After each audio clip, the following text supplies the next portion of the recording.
Definimos entonces la ecología como esta ciencia que estudia la interacción entre seres vivos y su ambiente. Este ambiente puede ser denominado como el entorno donde se desarrollan dichas interacciones. Es necesario decir, por ejemplo, que la ecología no se limita a ese espectro verde, sino que amplía esa virtud por ejemplo, a ámbitos, por ejemplo, mucho más allá de lo que puede ser dicho espectro verde, sino que, por ejemplo, no más como un ejemplo, podemos mencionar, por ejemplo, interacciones de seres vivos en comportamientos sociales, por ejemplo, o incluso en comportamientos laborales. Es necesario decir también, además, que la ecología funciona y se basa bajo 5 niveles. Uno de esos niveles puede ser, por ejemplo, el organismo, el segundo puede ser la población, tercero la comunidad, cuarto el ecosistema y 5 la biosfera.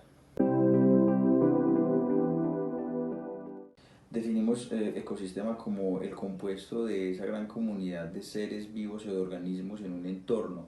Este entorno puede variar de tamaño, podemos decir, por ejemplo, que puede ser acuático, o puede ser marino o puede ser terrestre. Cabe mencionar que en todos los ecosistemas, la energía y la materia se conservan. Definimos comunidad como ese gran compuesto biótico de varias poblaciones en un mismo eje. Aquí es donde radica la diferencia entre comunidad y ecosistema. Son términos erróneamente relacionados, donde el ecosistema claramente abarca componentes bióticos y abióticos y la comunidad solo abarca componentes bióticos. Una población, en cambio, es reducida a los grupos que comparten características de especie, de ubicación geográfica y de lugar en el tiempo. A manera de ejemplo podemos mencionar, por ejemplo, un lago, el cual puede ser la comunidad, y las poblaciones pueden ser las diferentes especies de peces que existen dentro de dicho lago.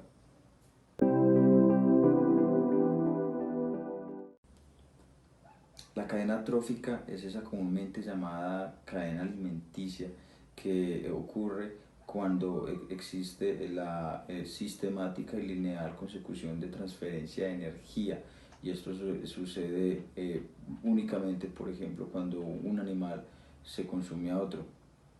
Debemos decir que existen dos grupos y son denominados consumidores primarios por un lado y consumidores secundarios por el otro.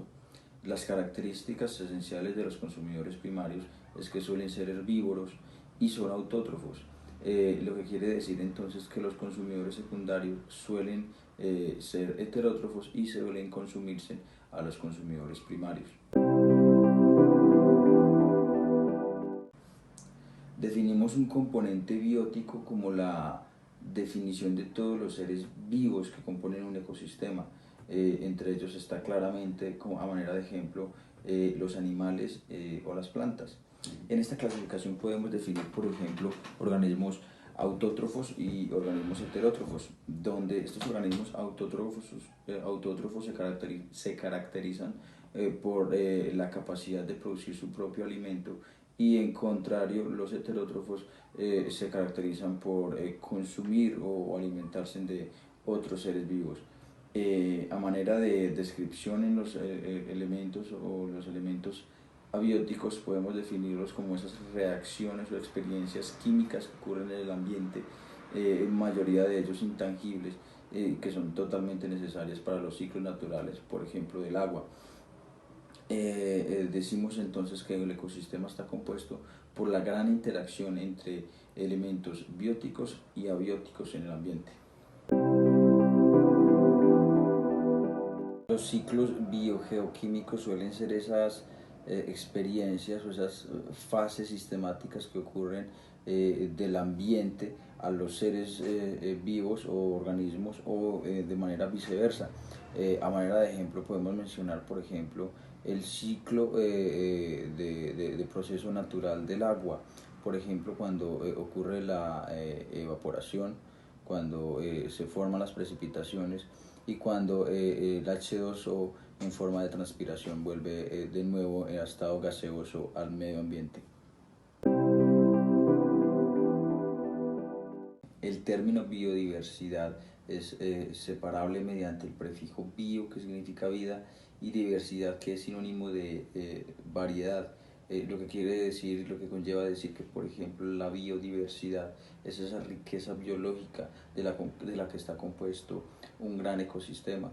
A nivel nacional podemos decir que Colombia es uno de los países más biodiversos a nivel mundial, dado que contamos con un sinnúmero de especies de las cuales está compuesto nuestro ecosistema.